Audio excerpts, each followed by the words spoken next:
সামনে 14ই ফেব্রুয়ারি। আমাদের সমাজ থেকে জিনা ব্যভিচার দূরীভূত করতে হবে। হবে কি হবে না বলুন? যে সমস্ত যুবক ভাইরা তোমরা অবৈধ রিলেশনে আছো, যে সমস্ত বোনেরা অবৈধ রিলেশনে আছো, এখন থেকে তওবা করো, এখন থেকে তওবা করো। বাংলাদেশের গড়ে একটা জরিপের মধ্যে আছে, যারা এইভাবে অবৈধ রিলেশন করে, এই অবৈধ সম্পর্কের মধ্যে 5% সম্পর্ক পূর্ণতা পায় না। 5% সম্পর্ক কি পায় না? পূর্ণতা পায় না। মানে অর্থাৎ যারা বিবাহের আগে রিলেশন করছে, বিবাহ পর্যন্ত যাইতে পারে, এরকম 5% সম্পর্ক হয় না 100-এর মধ্যে। তাহলে 100 জন ছেলে 100 জন মেয়ে রিলেশন করলে এর ভিতরে 95টাই বিবাহের আগে কি হয়ে যায়? সম্পর্ক ছিন্ন হয়ে যায়, মানে ব্রেকআপ হয়ে যায়।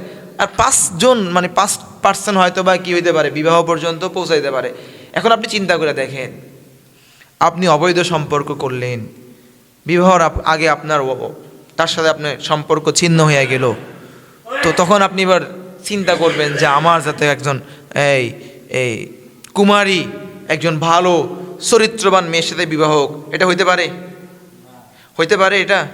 আপনি দুশ্চরিত্র, আপনি বিবাহের আগে রিলেশন করলেন, প্রেম করলেন, আপনি আপনার চরিত্র লুণ্ঠন করে দিলেন, আপনি আপনার চরিত্রকে বিলীন করে দিলেন, আবার আপনি চিন্তা করলেন যে আমি একটা চরিত্রবান মেয়েকে বিবাহ করবো, এটা হতে পারে? এটা হইতে পারে? আপনি চরিত্রবান মেয়েকে বিবাহ করার আগে নিজে চরিত্রবান হন, নিজের চরিত্রকে হেফাজত করুন, নিজে এই অবৈধ সম্পর্ক থেকে বেঁচে থাকুন। যদি এটা করতে পারেন তো নিশ্চিত থাকেন আল্লাহ তাআলা বলতেছেন অত্তাইয়িবাতু লিত্তাইয়িবিনা ওয়াত্তাইয়িবুনা লিত্তাইয়িবাত, অবশ্যই পবিত্র নেককার স্বামীর জন্য পবিত্র নেককার স্ত্রীর ব্যবস্থা করে দিবেন কে? আল্লাহ। পবিত্র নেককার স্ত্রীর জন্য পবিত্র নেককার স্বামীও ব্যবস্থা করে দিবেন কে? আল্লাহ। এই সময় দেখবেন যে সমস্ত মা বোনেরা নিজেদেরকে পর্দার আড়ালে রেখেছে, পবিত্র রেখেছে, ইজ্জতকে হেফাজত করেছে, চোখকে হেফাজত করেছে, আল্লাহ তাআলাও তাদের জন্য ওইরকম ব্যবস্থা করে দিয়েছেন। আর যারা নিজেকে বিলীন করে দিয়েছে তাদের জন্য চোর, বাটপার, লম্পট, লুচ্চা, তাদের জন্য আল্লাহ তাআলা ব্যবস্থা করে দিছে কি দেয় নাই? এই জন্য আপনি চিন্তা করুন যে আপনার ওয়াইফ, আপনার বউ, সে কি ভালো হবে না খারাপ হবে, সে কি চরিত্রবান হবে না চরিত্রশীল হবে, সেটা আপনার উপরে নির্ভর করবে। কারণ আপনি যদি চরিত্রবান হন আপনার স্ত্রী কি হবে, আর আপনি যদি চরিত্রহীন হন আপনার স্ত্রী কি হবে। এই জন্য প্রিয় ভাইরা, যে যেমন করবো সে তেমন কর্মফল পাবে কি পাবে না? যার কারণে জিনা ব্যবসার কমছে না বাড়ছে? কমছে না বাড়ছে? কত বাড়ছে? সামনে 14 ফেব্রুয়ারি আমরা এমনও খবর দেখেছি, আমরা নিউজে এমনও দেখেছি, ডাস্টবিনে শত শত এভাবে নবজাতক সন্তানদের ভ্রূণ পড়ে থাকতে দেখা গিয়েছে। গেছে কি তাই নেই? ডাস্টবিনের মধ্যে সন্তান অ্যাবর্শন করা হয়েছে। এটা ওই 14ই ফেব্রুয়ারি ভালোবাসা দিবসের কুফল। কথা বলুন ঠিক কিনা? কিসের কুফল? 14ই ফেব্রুয়ারি ভালোবাসা দিবসের কুফল। দেরি আছে না সামনে? 14 ফেব্রুয়ারি দেরি না সামনে? প্রিয় বোন, প্রিয় ভাই, ইসলাম বলতেছে বিবাহ করো। বিবাহ করলে রিজিক বাড়ায় দিবেন কে? আল্লাহ। বিবাহ করলে রিজিকের মধ্যে, কামাই রুজির মধ্যে খায়ের বরকত দিবেন কে? আল্লাহ। চিন্তা করে তারা মানুষের ভিতরে এমন ধারণা ঢুকায় দিছে যে আমি নিজেই খাইতে এক মুশকিল, বিবাহ করলে বউরে খাওয়ামো কি? আরে ভাই, বউরে তো তোমার খাওয়ানো জিম্মাদারি না, আমার আল্লাহ জিম্মাদারি নিয়েছেন। সে তার রিজিক নিয়ে আসেনি দুনিয়াতে? আসছে কিনা? প্রত্যেকটা মানুষ তার নিজস্ব রিজিক নিয়ে আসছে কি আসে নাই? তা তোমার খাওয়ানো জিম্মাদারি নিতে কইছে কে? সে, তুমি যখন বিবাহ বন্ধনে আবদ্ধ হইবা, তোমার ওয়াইফের যে রিজিকটা আছে, এই রিজিকটা আল্লাহ তাআলা তোমার মাধ্যমে তার কাছে পৌঁছাবে। ভাইরা আমার, আমি যে কথা বুঝাইতে চাচ্ছি, ইসলাম বলতেছেন যখন তোমার মেয়ে, তোমার ছেলে সাবালক হয়ে যায় তখন তাদেরকে বিবাহ দিয়ে দাও। আর যদি না করো তাহলে সমাজের মধ্যে জিনা ব্যভিচার কমবে না বাড়বে? আরো জোরে বলুন, জিনা ব্যভিচার কমবে না বাড়বে? আর যদি সাবালক হওয়ার সাথে সাথে বিবাহের ব্যবস্থা করে দেওয়া হয়, তাহলে সমাজ থেকে জিনা অতি তাড়াতাড়ি দূরীভূত হয়ে যাবে। কথা বলুন ঠিক কিনা? তাহলে ইসলাম বলতেছেন যদি সমাজের মধ্য থেকে জিনা, ব্যভিচার, এভাবে চরিত্র লুণ্ঠন, এই সব কিছু যদি ইফটিজিং, এই সব কিছু থেকে যদি সমাজকে পবিত্র করতে হয়, ইসলাম বলতেছে তোমরা যত তাড়াতাড়ি সম্ভব ছেলে সন্তানের বিবাহের ব্যবস্থা করে দাও। আর যদি না করো তাহলে সমাজ থেকে জিনা, ব্যভিচার, এভাবে ইফটিজিং কখনো বন্ধ করা সম্ভব হবে না। কখনো বন্ধ করা সম্ভব হবে? সম্ভব হবে না। রাষ্ট্রীয়ভাবে আইন করা হয় 16 বছরের আগে, 18 বছরের আগে কেউ কাউকে বিবাহ করতে পারবে না। আর যদি বিবাহ করে তাহলে রাষ্ট্র তাদের বিরুদ্ধে আইনত ব্যবস্থা গ্রহণ করে কি করে না? আমরা পত্রপত্রিকায় দেখেছি 16 বছরের কম বয়সী মেয়েকে বিবাহ পড়ানোর জন্য তো হুজুর লাগে কি লাগে না? বিবাহ পড়ানোর জন্য যে আলেমকে আনা হয়েছে, যে আলেম এভাবে বিবাহ পড়াইছে, আমরা পত্রপত্রিকায় দেখেছি প্রশাসনের লোক সেই আলেমকে কারাগারের মধ্যে বন্দি করেছে। অপরাধ কি? অপরাধ হচ্ছে সরকারের আইন অমান্য করেছে। এবার প্রশ্ন, সরকারের আইন কি অমান্য করেছে? সরকার বলে আমার আইন হচ্ছে 16 বছরের কম বয়সী মেয়ে বিবাহ বসতে পারবে না। উনি তো 16 বছরের কম বয়সী মেয়েকে বিবাহ পড়াইছে, এটাই তার অপরাধ।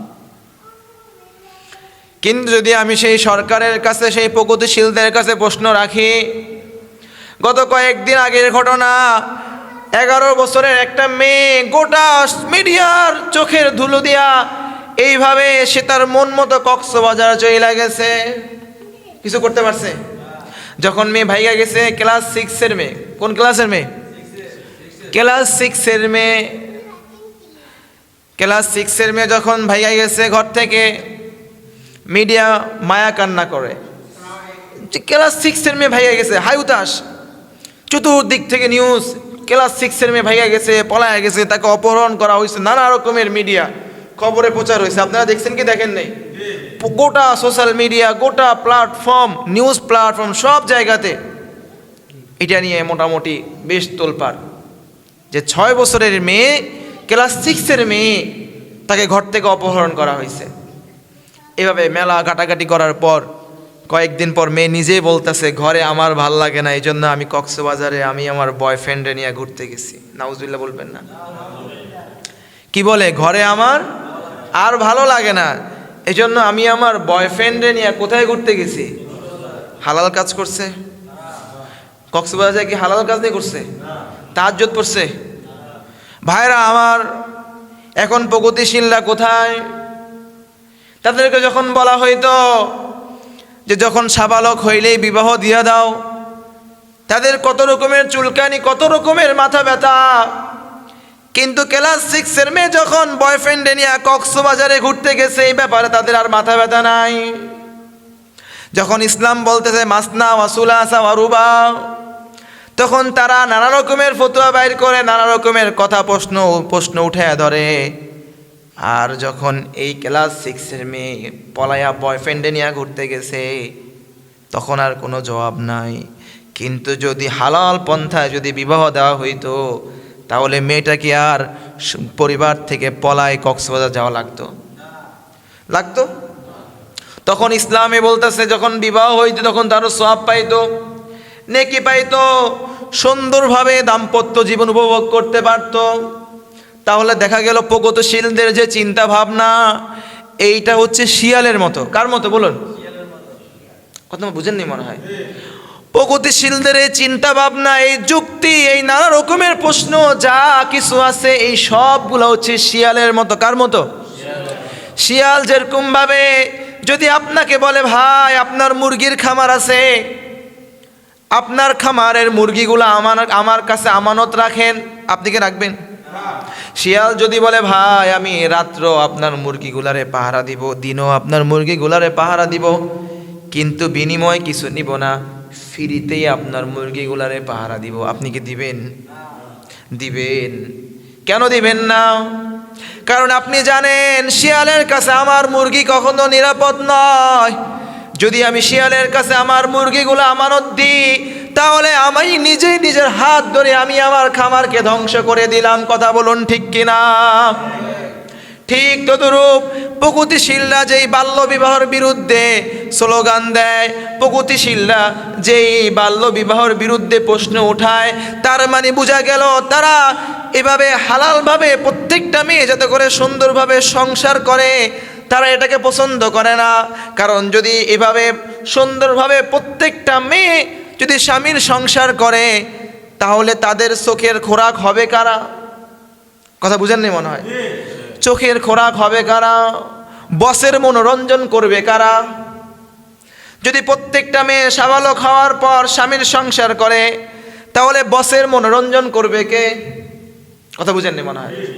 বিভিন্ন কোম্পানিতে বসের মনোরঞ্জন করে বিভিন্ন কলিগ, আছে না নাই? বিভিন্ন কর্মচারী নারী কর্মীদেরকে বস তাদের চোখের খোরাক বানায় কি বানায় না? শত শত উপমা আছে কি নাই? আছে শত শত। আপনি দেখবেন পত্রিকার বিভিন্ন কলামে দেখবেন যে নারী কর্মীকে বস ধর্ষণ করেছে, বস তাকে বিভিন্ন রকম কুপ্রস্তাব দিয়েছে। হয় কি হয় না? হয়। যদি সে স্বামীর সংসার করতো, তার তো কামাই রুজি করা লাগতো না, কারণ স্বামী তার সমস্ত ভরণ পোষণের জিম্মাদারি নিত। এখন এই জন্য তারা চিন্তা করলো, যদি এভাবে নারীদেরকে বিবাহ বন্ধনে আবদ্ধ করে দেওয়া যায়, তাহলে তো কেউ তার কাজ করবে না। কাজ করবে? তাহলে তো আমরা না খায় মরতে হবে, তাদের চিন্তা ভাবনা। এই জন্য তারা বাল্য বিবাহকে পছন্দ করে। তারা জাতির সামনে বাল্য বিবাহকে একটা অপরাধমূলক কাজ হিসেবে প্রচার করেছে। কি কাজ হিসাবে? অপরাধমূলক একটা কাজ হিসাবে পুরো জাতির সামনে এটা প্রচার করছে। যার কারণে জিনা ব্যবসার কমছে না বাড়ছে? কত বাড়ছে? সামনে 14 ফেব্রুয়ারি আমরা এমনও খবর দেখেছি, আমরা নিউজে এমনও দেখেছি, ডাস্টবিনে শত শত এভাবে নবজাতক সন্তানদের ভ্রূণ পড়ে থাকতে দেখা গেছে কি তাই নেই? ডাস্টবিনের মধ্যে সন্তান অ্যাবর্শন করা হয়েছে। এটা ওই 14 ফেব্রুয়ারি ভালোবাসা দিবসের কুফল। কথা বলুন ঠিক কিনা? কিসের কুফল? 14 ফেব্রুয়ারি ভালোবাসা দিবসের কুফল। দেরি আছে না সামনে? 14 ফেব্রুয়ারি দেরি না সামনে? প্রিয় বোন, প্রিয় ভাই, ইসলাম বলতেছে বিবাহ করো। বিবাহ করলে রিজিক বাড়ায় দিবেন কে? বিবাহ করলে রিজিকের মধ্যে, কামাই রুজির মধ্যে খায়ের বরকত দিবেন কে? চিন্তা করে তারা মানুষের ভিতরে এমন ধারণা ঢুকাই দিছে যে আমি নিজেই খাইতে এক মুশকিল, বিবাহ করলে বউরে খাওয়ামো কি? আরে ভাই, বউরে তো তোমার খাওয়ানো জিম্মাদারি না, আমার আল্লাহ জিম্মাদারি নিয়েছেন। সে তার রিজিক নিয়ে আসেনি দুনিয়াতে? আসছে কিনা? প্রত্যেকটা মানুষ তার নিজস্ব রিজিক নিয়ে আসছে কি আসেনি? তা তোমার খাওয়ানো জিম্মাদারি নিতে কইছে কে? সে, তুমি যখন বিবাহ বন্ধনে আবদ্ধ হইবা, তোমার ওয়াইফের যে রিজিকটা আছে, এই রিজিকটা আল্লাহ তাআলা তোমার মাধ্যমে তার কাছে পৌঁছাবে। তোমাকে চিন্তা করা লাগবে না। বাংলাদেশে অধিকাংশ সফল ব্যবসায়ী যাদের ব্যবসা সফলতা আসছে বিবাহর পরে। সফলতা আসছে কিসের পরে? বিবাহর পরে। আরে তুমি এখন 50 টাকা কামাই করতেছো, এখন তুমি 20,000 টাকা কামাই করতেছো, আর তুমি বিবাহ করার পর দেখবে যে আল্লাহ তাআলা তোমার রিজিকের মধ্যে হয়তো এমন বারাকা দিবে যে তুমি আগে 20,000 টাকা দিয়ে একজন চলতে কষ্ট হইতো, কিন্তু বারাকা দেওয়ার কারণে তুমি ওই 20,000 টাকা দিয়ে তুমিও চলতে পারবা, তোমার ওয়াইফও চলতে পারবো। এটা হচ্ছে এক। 2 নম্বর, হয়তো তুমি আগে 20 কামাইতে, এখন আল্লাহ তাআলা তোমাকে 40 কামানোর ব্যবস্থা করে দিবে। কোন থেকে দিবে, কিভাবে দিবে, তোমার চিন্তা করার কোনো দরকার নাই। এটা উনি উপর থেকে ফয়সালা করে দিবে। পারেন কি পারে না? পারে কি পারে না? আমার মেয়ে অসুস্থ হয়েছে, আমার সব মিলিয়ে প্রায় 7 লাখ টাকার মতো খরচ হয়েছে। আমার কাছে 7 লাখ টাকা তো দূরের কথা, 70,000 টাকাও ছিল না। আমার মেয়ে অসুস্থ হয়েছে, তার জন্য সব মিলিয়ে প্রায় 7 লক্ষ টাকা খরচ হয়েছে। 7 লক্ষ টাকা খরচ করার মতো তো আমার কাছে টাকা ছিল না ক্যাশ, কিন্তু মুসিবত দিয়েছেন উনি, আবার ব্যবস্থা করে দিয়েছেন কে? আমার মেয়ের চিকিৎসা কি বন্ধ ছিল? না, হাসপাতালের বিল বকেয়া বন্ধ ছিল। তাহলে মুসিবত আসার আগে যদি আমি চিন্তা করতাম, বা মুসিবত যখন আসছে তখন চিন্তা করতাম, পেরেশানি করতাম, ইন্না লিল্লাহ, এত টাকা আমি কীভাবে দিব, কেমনে দিব, না, আমার আল্লাহ তাআলাই তার রিজিকের জিম্মাদারি নিয়েছে। তো আল্লাহ তাআলাই সেটা কি করে দিবেন, ব্যবস্থা করে দিবেন, এবং ব্যবস্থা করে দিয়েছে, আলহামদুলিল্লাহ। এটা তো শুধু আমার ক্ষেত্রে না, সবার ক্ষেত্রে এমনটা হইতে পারে কি পারে না? পারে। এই জন্য এখানে যারা ছেলে মেয়েদের বাবা আছেন, তারা আল্লাহর ওয়াস্তে ইসলামের এই বিধানকে পালন করেন। আপনি এই কথা মনে করিয়েন না যে আমার ছেলে বেকার, সে কি খাওয়াবে। আপনার পুত্রবধূকে খাওয়ানোর দায়িত্ব কি আপনার ছেলে নিছে না আল্লাহ নিছে? আপনার ছেলে নি খাওয়ায়। এই আমাদেরকে খাওয়ায় কে? না আমার বাবা খাওয়ায়, নাকি জমিন আমারে খাওয়ায়? কথা বলুন, আমাকে কি আমার এই জমিনে খাওয়ায়, না গাছে খাওয়ায়, না পুকুরে খাওয়ায়? আমার খাওয়ায় কে? তা আপনি আল্লাহর উপরে আস্থা না রেখে আপনি কেন আপনার ছেলের কাজের উপর আস্থা রাখতেছেন? যেই ছেলে কাজ পাচ্ছে না, কোনো কামাই পাচ্ছে না, হয়তো বিয়ার পরে পাইতে পারে, পারে কি পারে না? তা চিন্তা কেন করতেছেন? এই জন্য জিনাকে আমাদের সমাজে সহজ করে দেওয়া হয়েছে, বিবাহকে কঠিন করে দেওয়া হয়েছে। জিনাকে কি করে দেওয়া হয়েছে? সহজ কি সহজ না বলুন?